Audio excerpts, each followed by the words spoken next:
Hello very good evening guys. मेरा नाम आदित्य कुमार सिंह है, आपका फिजिक्स टीचर फ्रॉम फिजिक्स ज्ञान। तो बच्चों, आज से मैं छोटे छोटे चैप्टर्स का वन शॉट वीडियोस लेकर आ रहा हूँ। हमारा पहला वन शॉट वीडियो रहेगा इलेक्ट्रोमैग्नेटिक वेव्स पे। ये क्लास 12 का चैप्टर है, मॉडर्न फिजिक्स के बाद स्टार्ट होता है। मैं एक्चुअली नीचे से पढ़ाना स्टार्ट किया हूँ। जिसको भी मेरे मॉडर्न फिजिक्स के लेक्चर्स देखने हैं, इस वीडियो के डिस्क्रिप्शन में मैं सारे प्लेलिस्ट प्रोवाइड कर दूंगा। तो चलिए शुरू करते हैं इलेक्ट्रोमैग्नेटिक वेव्स पढ़ने के लिए। देखो, इस चैप्टर में हम लोग को क्या क्या टॉपिक पढ़ना है पहले देख लेते हैं। देखो, according to new syllabus of CBSE, displacement current को हटा दिया गया है। डिस्प्लेसमेंट करंट को हटा दिया गया है, तो इस टॉपिक को हम लोग नहीं पढ़ेंगे। वैसे आप लोग को पता होना चाहिए बेसिकली चैप्टर में टॉपिक क्या क्या है। भले ही आपको बोर्ड्स के लिए नहीं पढ़ना है, पर आपको टॉपिक का नॉलेज होना चाहिए। इसलिए होना चाहिए क्योंकि जो ये टॉपिक्स हैं, ये IIT JEE में पूछते हैं, और मैक्सिमम क्लास 12 के बच्चे जो तैयारी कर रहे होते हैं बोर्ड की, वो JEE मेंस की या नीट की तैयारी कर ही रहे होते हैं। तो चलिए शुरू करते हैं। सबसे पहला टॉपिक हमारा है डिस्प्लेसमेंट करंट, फिर उसके बाद है नीड ऑफ डिस्प्लेसमेंट करंट। अगर आप CBSE वाले बच्चे हैं तो मैं ये स्किप करके पढ़ाऊँगा। मैं ये मान के चल रहा हूँ कि आप CBSE के बच्चे हैं, आप केवल बोर्ड्स पे ध्यान देना चाहते हैं, तो मैं ऊपर के 2 टॉपिक नहीं पढ़ाऊँगा, कट कर दूँगा। वैसे मैं इसका मैं नोट्स प्रोवाइड कर दूँगा। हमारे व्हाट्सएप ग्रुप से आप मेरा नोट्स ले सकते हैं। तो चलिए हम लोग शुरू करते हैं। Maxwell equation of electromagnetic waves, transverse nature of waves, important info about EMW, electromagnetic spectrum and uses of EMW। चलिए हम लोग शुरू करते हैं। तो पहला ये 2 टॉपिक तो हम लोग को छोड़ना है, ठीक। अब हम लोग का आता है Maxwell equations of electromagnetic waves. जो मैक्सवेल थे एक बहुत बड़े साइंटिस्ट थे। एक्चुअली उन्होंने कोई अपना एक नया इक्वेशन बना के नहीं दिया था। जितने भी पुराने इक्वेशन थे इलेक्ट्रोस्टैटिक्स के और मैग्नेटोस्टैटिक्स के, जो फराडेज ने दिया था और कूलम्ब्स ने दिया था, उन्हीं सब को समराइज करके इन्होंने एक सिस्टमेटिक फॉर्म में पुराने फार्मूलेस को ही, पुराने इक्वेशंस को ही सिस्टमेटिक फॉर्म में डाल दिया था, और इसको Maxwell equations of electromagnetic waves कह दिया था। अगर इसको और डीप पे समझा जाए कि आखिर में जो फॉर्मूले हैं वो तो पुराने ही हैं, इलेक्ट्रोस्टैटिक्स के ही, मैग्नेटोस्टैटिक्स के ही हैं, लेकिन इन्होंने अपना नाम क्यों दिया है कि Maxwell equation of electromagnetic waves. इन्होंने इस इक्वेशंस के नाम के आगे अपना नाम इसलिए जोड़ा क्योंकि इन्होंने ही डिस्प्लेसमेंट करंट की खोज की थी। क्या होता है वो नहीं पढ़ना है हम लोग को, अगर आप बोर्ड्स के बच्चे हैं तो इन्होंने ही डिस्प्लेसमेंट करंट की खोज की थी। इसीलिए इन्होंने ये जो सेंटेंस के आगे मैक्सवेल अपना नाम लिखते हैं, फिर लिखते हैं इक्वेशंस ऑफ इलेक्ट्रोमैग्नेटिक वेव्स। चलिए देख लेते हैं, देखिए पढ़ते हैं। Maxwell equation are the basic laws of electricity and magnetism. जैसे मैंने पहले बताया था कि इलेक्ट्रोस्टैटिक्स के फॉर्मूले और मैग्नेटिज्म या फिर मैग्नेटोस्टैटिक्स के फॉर्मूले ही इसमें यूज़ हुए हैं। इलेक्ट्रोस्टैटिक्स में इलेक्ट्रिसिटी की बात होगी, मैग्नेटोस्टैटिक्स में मैग्नेटिज्म की बात होगी। चलिए वही है। Maxwell's equations are the basic laws of electricity and magnetism. These equations give complete description of electromagnetic wave interaction on the basis of his equation. Maxwell predicted the existence of electromagnetic waves. देखिए, अब बात यहाँ पे आती है। देखिए, बहुत पेचीदा बात है कि मैक्सवेल तो एक बहुत बड़े साइंटिस्ट हैं। उन्होंने इलेक्ट्रोस्टैटिक्स के और मैग्नेटोस्टैटिक्स के या फिर मैग्नेटिज्म के फॉर्मूलेस को ही ग्रैब करके सिस्टेमैटिक फॉर्म में बना के इन्होंने थ्योरेटिकली ये बात प्रूफ कर दी थी कि एक इलेक्ट्रोमैग्नेटिक नाम की भी कोई वेव होती है। एक वेव होती है जिसमें इलेक्ट्रिक फील्ड का नेचर भी होता है, मैग्नेटिक फील्ड का नेचर भी होता है। मतलब सिंपल भाषा में हम लोग ये समझें कि इन्होंने एक ऐसे वेव्स की खोज की थी थ्योरेटिकली, पुराने फॉर्मूलेस को मिलाकर, जिसमें इन्होंने कहा था, दावा किया था कि इसमें इलेक्ट्रिक फील्ड भी है और मैग्नेटिक फील्ड भी है। इसलिए इस वेव का नाम उन्होंने इलेक्ट्रोमैग्नेटिक वेव्स दिया। देखिए वही लिखा है, Maxwell predicted the existence of electromagnetic waves. और जो इलेक्ट्रोमैग्नेटिक वेव्स का एग्जिस्टेंस उन्होंने इन 3 फॉर्मूले से ही प्रिडिक्ट किया। वो फॉर्मूले क्या हैं, चलिए इसको जूम करके देख लेते हैं हम लोग। तो they are 4 Maxwell equation. There are 4 Maxwell equation. देखो पहला क्या है, गॉस लॉ इन इलेक्ट्रोस्टैटिक्स। देखिए हमने जो गॉस लॉ पहले ही पढ़ा है इलेक्ट्रोस्टैटिक्स से। Gauss law in electrostatics, close integral E.ds is equal to Q upon E0। और Gauss law of magnetostatics, Gauss law magnetism में close interval B.ds is equal to 0 होता है।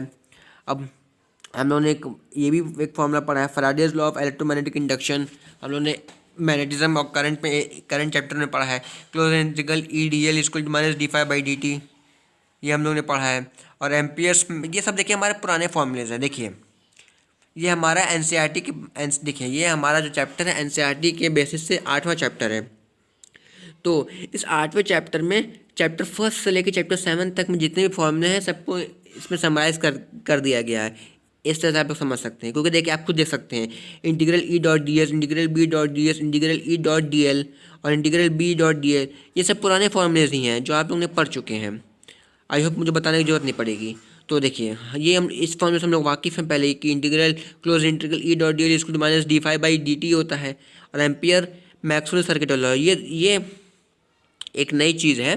जो चौथा है एक नई चीज़ है, इन्होंने मैक्सवेल ने भी अपनी कुछ डिस्कवरीज घुसा दी थी इसमें। देखिए close interval B dot D L equal to mu naught I, ये हमने पहले पढ़ रखा था कि close interval B dot D L, close interval B dot D L, देखिए close interval B dot D L equal to mu naught I, ये इन्होंने पहले पढ़ा था। पर क्योंकि इन्होंने एक नए करंट की खोज की थी, डिस्प्लेसमेंट करंट, इसलिए उन्होंने अपने जो डिस्कवरी की थी डिस्प्लेसमेंट करंट उसको भी इस फॉर्मूले में एडजस्ट कर दिया।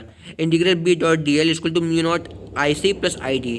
अब जो उन्होंने डिस्कवरी की थी डिस्प्लेसमेंट करंट की, वो बहुत ही ज़रूरी थी, बहुत इंटरेस्टिंग थी। चलिए मैं इसको आगे बताता हूँ। देखिए whereas I C is a conduction current, जो कि नॉर्मल करंट होती है, और I D is a displacement current. अब हम लोगों ने मैक्सवेल के 4 इक्वेशन तो पढ़ लिए। ये 4 इक्वेशन वैसे मैक्सवेल के तो थे नहीं, पुराने साइंटिस्ट ने दिए थे। फराडे हो गए, आपका गॉस हो गया, ये सब पुराने इलेक्ट्रोस्टैटिक्स और मैग्नेटिज्म के चैप्टर्स के फॉर्मूले थे। तो अब बात यहाँ पे आती है, तो इसमें मैक्सवेल का क्या रोल था? इसमें मैक्सवेल का ये रोल था कि उन्होंने डिस्प्लेसमेंट करंट की खोज की थी, और डिस्प्लेसमेंट करंट ही रिस्पॉन्सिबल होता है इलेक्ट्रिक फील्ड को मैग्नेटिक फील्ड में चेंज करने के लिए और मैग्नेटिक फील्ड को इलेक्ट्रिक फील्ड में चेंज करने के लिए। अब आप सोच रहे होंगे सर ये क्या बोल रहे हैं, तो चलिए मैं आपको ये बताता हूँ कि जो हमारी लाइट होती है वो भी इलेक्ट्रोमैग्नेटिक वेव्स होती है। जो हमारी लाइट होती है वो भी एक इलेक्ट्रोमैग्नेटिक वेव्स होती है। इलेक्ट्रोमैग्नेटिक वेव्स, जो ये वर्ड है इससे आप क्या समझ सकते हैं? इससे आप ये समझ सकते हैं कि जो शब्द है इलेक्ट्रो एंड मैग्नेटो, इन सब का अर्थ ये है कि ऐसी वेव जो इलेक्ट्रिक फील्ड और मैग्नेटिक फील्ड दोनों के same proportion, same ratio, same power से मिल की बनी हो, ऐसी वेव्स को हम लोग इलेक्ट्रोमैग्नेटिक वेव्स कहते हैं, जिसमें इलेक्ट्रिक फील्ड की प्रॉपर्टी भी हो, मैग्नेटिक फील्ड की प्रॉपर्टी भी हो। चलिए हम लोग अब थोड़ा और डीप पढ़ते हैं इलेक्ट्रोमैग्नेटिक वेव्स के बारे में। An electromagnetic wave is a wave radiated by the accelerated charge in which varying magnetic field is the source of electric field and varying electric field is the source of magnetic field. Thus, two fields become source of each other and the waves propagate simultaneously in a direction perpendicular to both the fields. देखिए अब बात यहाँ पे हमारी ये आती है कि आखिर में, चलो ठीक है इलेक्ट्रोमैग्नेटिक वेव्स क्या होती है हम लोगों ने हल्का सा डिस्क्रिप्शन में पढ़ लिया। अब बात ये आती है, ऐसा तो नहीं है कि हर कोई इलेक्ट्रोमैग्नेटिक वेव्स अपने अंदर से निकालने लगेगा, उसके लिए एक पर्टिकुलर सिचुएशन चाहिए होता है। तो पर्टिकुलर सिचुएशन ये है कि जब भी कोई पार्टिकल एक्सेलरेशन में रहेगा, जब भी कोई पार्टिकल एक्सेलरेटेड मोशन में रहेगा या फिर एक्सेलरेशन में रहेगा, तो ही उसके बॉडी से इलेक्ट्रोमैग्नेटिक वेव्स निकलती हैं। देखिए इसमें लिखा है लाइन में, पहले लाइन में, an electromagnetic waves is a wave radiated by the accelerated charge in which varying magnetic field is a source of electric field and varying electric field is a source of magnetic field। तो देखिए तोड़ के समझते sentence को। पहले sentence में ये कह रहा है कि जब भी कोई चार्ज एक्सेलरेटेड मोशन करेगा, जब भी कोई चार्ज एक्सेलरेटेड मोशन करेगा, इसका मतलब उसकी वेलोसिटी कॉन्टीन्यूसली चेंज होती रहेगी। तो जो चार्ज है अपने अंदर से एक रेडिएशन निकालेगा, अपने अंदर से एक वेव्स निकालेगा, वो वेव्स इलेक्ट्रोमैग्नेटिक वेव्स कहलाएगी। अब बात यहाँ पे ये आती है, आगे सेंटेंस में ये लिखा है कि जब कोई चार्ज एक्सेलरेशन में होगा या एक्सेलरेटेड मोशन कर रहा होगा, तब उसके अंदर से इलेक्ट्रोमैग्नेटिक फील्ड्स निकलेगी, और जो चेंज इन मैग्नेटिक फील्ड है वो इलेक्ट्रिक फील्ड को पैदा करेगी, और जो चेंज इन इलेक्ट्रिक फील्ड है वो वेरिंग या फिर चेंजिंग मैग्नेटिक फील्ड को पैदा करेगी। कहने का ये मतलब हुआ कि तुम मुझे खाओ मैं तुम्हें खाऊंगा, ये पूरा साइकिल चलता रहता है। इलेक्ट्रिक फील्ड मैग्नेटिक फील्ड को पैदा करती है डिस्प्लेसमेंट करंट के थ्रू, फिर वही मैग्नेटिक फील्ड इलेक्ट्रिक फील्ड को पैदा करती है डिस्प्लेसमेंट करंट के थ्रू। फिर अभी लिखा है, वही लिखा है, देखिए two fields become source of each other. जो मैंने अभी कहा है, देखिए लिखा है two field is the source of each other and the waves propagate simultaneously in the direction perpendicular. अब देखिए बात ये आती है हमारी कि जो इलेक्ट्रिक फील्ड और मैग्नेटिक फील्ड्स जो होते हैं वो एक दूसरे के परपेंडिकुलर होते हैं, मतलब जो उनके बीच में डिस्टेंस होते हैं 90 डिग्री होती है। ये हमेशा 90 डिग्री में ही प्रपोगेट करते हैं, ये हमेशा 90 डिग्री में ही प्रपोगेट करते हैं। अब इसका मैं आपको एक फिगर दिखाऊंगा, अब इसका मैं आपको एक फिगर दिखाऊंगा, आप समझ जाएंगे कि आखिर में कैसे प्रपोगेट करते हैं। और जो इलेक्ट्रिक फील्ड, जो पूरी इलेक्ट्रोमैग्नेटिक फील्ड है, वो आपने तो देखा है ना, साइन कर्व होता है ना, साइन का कर्व होता है। एक मिनट, एक मिनट, मैं आप लोगों को और सब अच्छे से समझा सकता हूँ। एक मिनट रुकिए, बता रहा हूँ आपको, एक मिनट देखिए, एक मिनट बता रहा हूँ आपको, वेट अ मिनट। हाँ, तो मैं ये कह रहा था,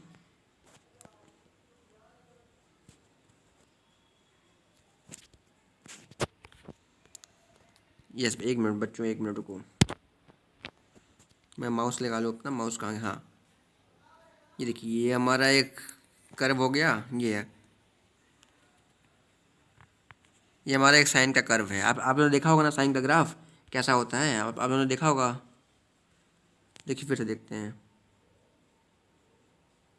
देखिए, आपने साइन का ग्राफ तो देखा ही है कि कैसा होता है। तो वही लिखा है कि the electromagnetic waves propagate sinusoidally in a direction perpendicular to both the field. कहने का ये मतलब है, जो पूरी की पूरी जो वेव्स होती है, वो वो भी इलेक्ट्रिक फील्ड और मैग्नेटिक फील्ड के परपेंडिकुलर होती है। देखिए, इलेक्ट्रिक फील्ड और मैग्नेटिक फील्ड दोनों एक दूसरे के परपेंडिकुलर होते हैं, तो दोनों एक दूसरे के 90 डिग्री पे होते हैं। साथ साथ जो ये वेव होती है, वो खुद इन दोनों के परपेंडिकुलर डायरेक्शन में चलती है। अब कैसे चलती है, चलिए मैं वो बता देता हूँ आपको, आगे का फिगर दिखा के, दिखा, एक मिनट बच्चों, एक मिनट, एक मिनट बच्चों, दिखा रहा हूँ। ये क्या हो गया, एक मिनट बच्चों, कुछ इशू हो गया है, एक मिनट बता रहा हूँ, एक मिनट।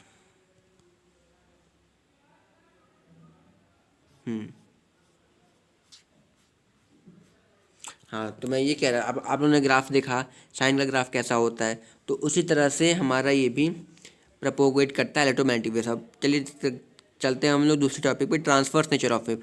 कि आखिर में ट्रांसवर्स नेचर ऑफ वेव जो टॉपिक है, इसका मतलब क्या है।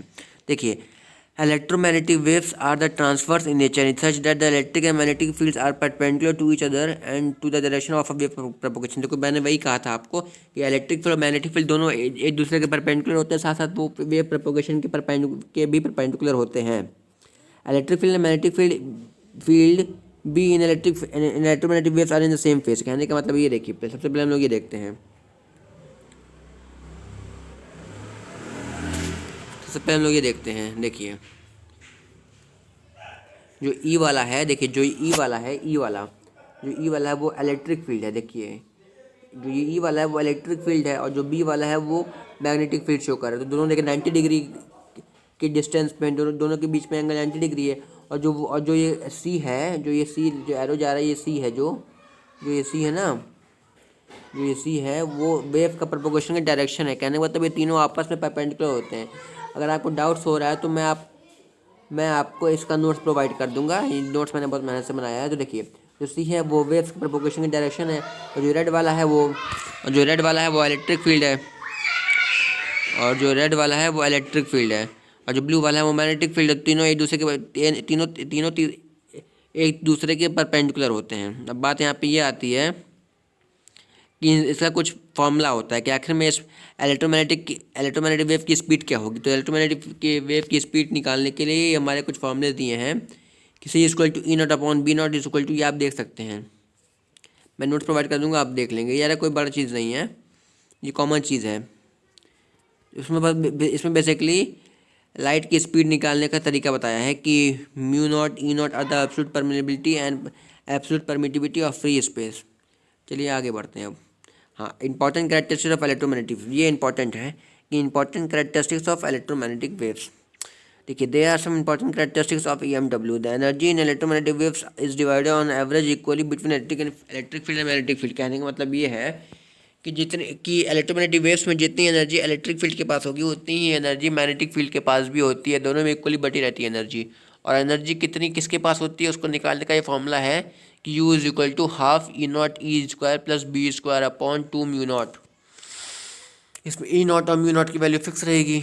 ई की वैल्यू हम लोग निकाल सकते हैं। तो देखिए energy associated with electromagnetic waves के आखिर में आपने सर कह तो दिया कि इलेक्ट्रोमैग्नेटिक वेव्स एनर्जी कैरी करती है, पर कितनी एनर्जी कैरी करती है वो निकालने का ये फॉर्मूला है। U is equal to half E naught E square plus B square upon 2 mu naught. देखिए आपको एग्जाम में सारे सबकी वैल्यूज़ दी रहेंगे, आपको केवल वैल्यू पुट करके आंसर निकालना होगा। अब चलिए चलते हैं तीसरे पॉइंट पे। Electromagnetic waves also carry momentum and energy. Linear momentum delivered to the surface by the EMW is P equal to U upon C। मतलब कि देखिए energy upon speed of light. देखिए हम लोग ने जो फॉर्मूला बचपन से पढ़ा है मोमेंटम को, P इक्वल टू mv होता है, मास इंटू वेलोसिटी। अब आप लोग कहेंगे सर यहाँ पर इलेक्ट्रोमैग्नेटिक वेव्स का कोई मास ही नहीं, इसका मतलब मोमेंटम जीरो होगा, लेकिन नहीं, ये गलत चीज़ है। यहाँ पर इलेक्ट्रोमैग्नेटिक वेव्स के केस में मोमेंटम का फॉर्मूला कुछ थोड़ा बहुत चेंज हो जाता है। इसमें इलेक्ट्रोमैग्नेटिक वेव्स के केस में मोमेंटम का फॉर्मूला होता है U अपॉन C। इसमें U होता है एनर्जी ऑफ इलेक्ट्रोमैग्नेटिक वेव और C होता है स्पीड ऑफ लाइट। C होता है स्पीड ऑफ लाइट। हम लोग बढ़ते हैं आगे इलेक्ट्रोमैग्नेटिक स्पेक्ट्रम की तरफ। अब हम लोग बढ़ते हैं इसके आगे इलेक्ट्रोमैग्नेटिक स्पेक्ट्रम की तरफ। हम लोग आगे बढ़ते हैं इलेक्ट्रोमैग्नेटिक स्पेक्ट्रम की तरफ। चलिए आखिर में अब आप लोग सोच रहे होंगे इलेक्ट्रोमैग्नेटिक स्पेक्ट्रम क्या है। ये देखिए एक सिस्टमैटिक एक रिप्रेजेंटेशन है सारे इलेक्ट्रोमैग्नेटिक वेव्स का, उनके फ्रीक्वेंसी और उनके वेवलेंथ के रिस्पेक्ट्स में। मैं आपको नोट्स प्रोवाइड कर दूंगा, आप देख सकते हैं, उसमें कोई पढ़ाने जैसी खास बात नहीं है। चलिए अब हम लोग देखते हैं different types of electromagnetic waves. Radio waves है, माइक्रो वेव्स है, इंफ्रारेड वेव्स है, light waves, ultraviolet wave rays, X rays, gamma rays. तो यहाँ पे इसके यूजेस दिए हैं। रेडियो वेव्स रेडियो वेव्स काम आते हैं इन रेडियो एंड टीवी कम्युनिकेशंस में, एस्ट्रोनॉमिकल फील्ड में, माइक्रोवेव्स रडार और कम्युनिकेशन में काम आते हैं for cooking purpose. Infrared waves in knowing molecular structure, in treatment of muscular complaints. Visible raise हम लोग को देखने के काम आते हैं। यूवी रेज मेडिकल में काम आता है। तो बच्चों ये इलेक्ट्रोमैग्नेटिक वेव जो चैप्टर है आज यहीं तक था। ये चैप्टर बेसिकली बहुत ही छोटा था, तो इसको मैंने वन शॉट में कर दिया। जितने भी आने वाले फ्यूचर में छोटे चैप्टर्स रहेंगे उनको मैं वन शॉट में कर दूंगा। तो आप लोग, आई होप आप लोग को ये हमारा वीडियो पसंद आया होगा। तो ज़्यादा से ज़्यादा लोगों तक ये वीडियो पहुंचाइए, उनकी मदद करिए। ऑनलाइन इस समय पढ़ाई को बढ़ावा देना हम लोग को चाहिए, क्योंकि कोरोना की वजह से हमारा कोचिंग सब बंद है। तो आई होप आप लोग को पसंद आया होगा। Thank you very much.